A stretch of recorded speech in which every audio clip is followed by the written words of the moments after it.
What's up everyone, and welcome back to the MMA Zone. Today, let's get started with Jon Jones becoming the betting favorite for a potential Stipe Miocic clash. Despite his 2-year absence from the octagon, Jon Jones is opening as the betting favorite to beat Stipe Miocic in a potential heavyweight fight. UFC President Dana White stated just a few days ago in an interview with TMZ that a fight between Jones and Stipe, quote, makes sense, and that this fight may take place this year. Jones, for his part, has been saying that he feels he'll fight this year as well. We haven't seen Jon Jones in the octagon since he successfully defended his light heavyweight title against Dominic Reyes back in February 2020. The light heavyweight legend vacated the title he held for the better part of a decade not long after that bout, in order to officially move up in weight and compete regularly in the heavyweight division. However, the UFC and Jon Jones have been at odds over compensation for any potential clash in the future, given that Jones has stated he wants to make sure he makes the money he deserves. There was talk about a potential fight between him and heavyweight champion Francis Ngannou at some point last year, but that fight never materialized on account of the UFC's issues with both fighters over pay.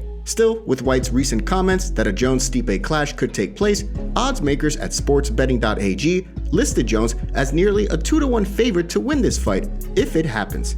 At the moment, Jones is a -200 favorite, with Stipe, the former heavyweight champion, considered the greatest champ in the history of the heavyweight division, is a +170 underdog.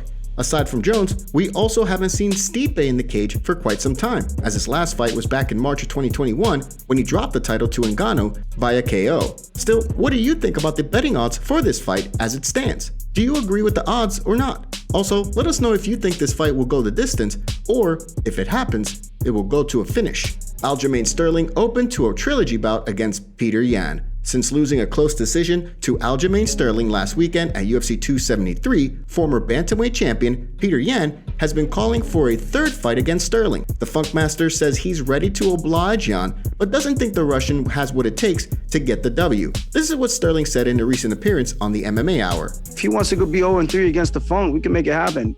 I mean, you look at his record, what is it, like 2 of those losses are from me, so if he wants a third, we can do it again.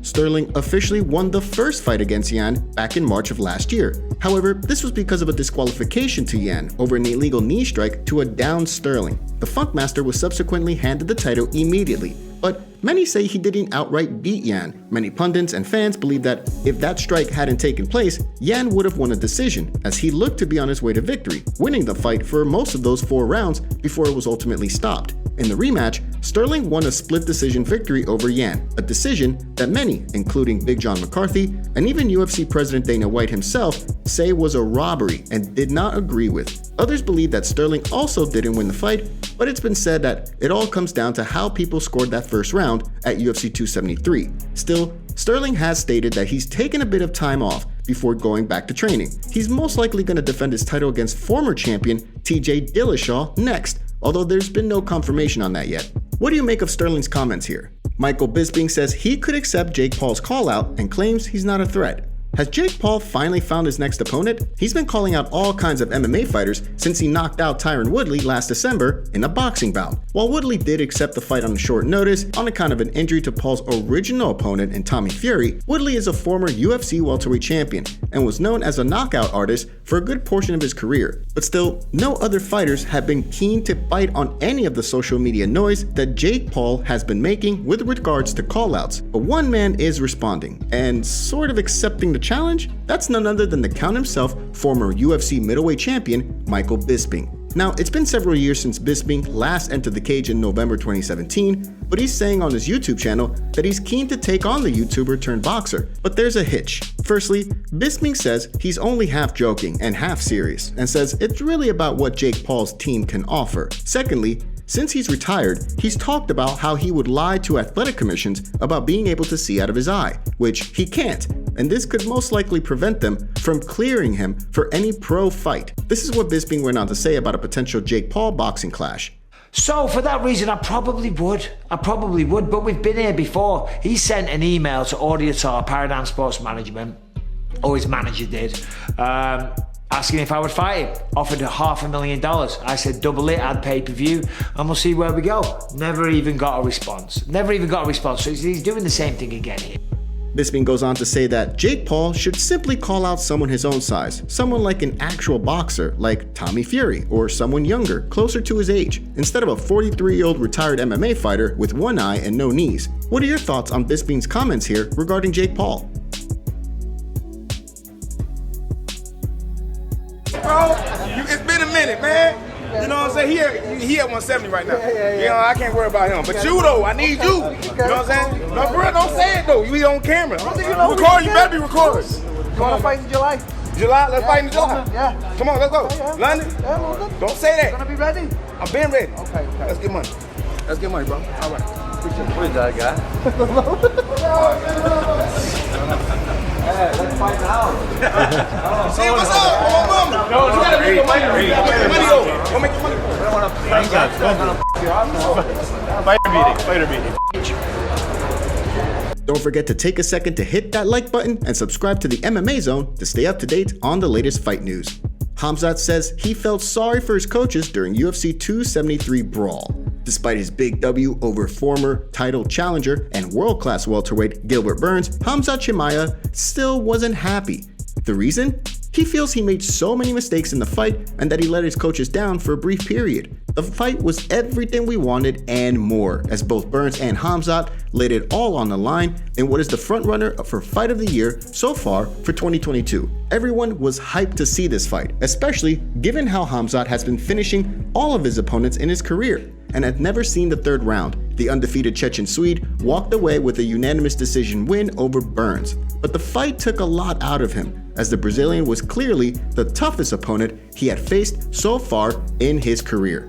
Even between rounds, his coaches were heard yelling at Khamzat, which we later found out was all about how he had deviated from their game plan and just started to brawl with Burns, which is not what they wanted. Khamzat has finished all of his opponents before Burns, and he was angry that he couldn't put away the Brazilian in the UFC 273 welterweight clash. Still, it's part of the growing pains of an elite fighter, learning while winning and not allowing the mistakes to take away the victory. A recent video on his YouTube channel gives a bit of the behind-the-scenes glimpse of Khamzat's locker room after the bout, and this is what the surging welterweight had to say. I feel sorry for coaches, they work hard with me, but for many mistakes, go back, watch my fight, and I always do, gonna work hard, work more than I did. I need to be everywhere black belts. What do you think of Khamzat's comments here?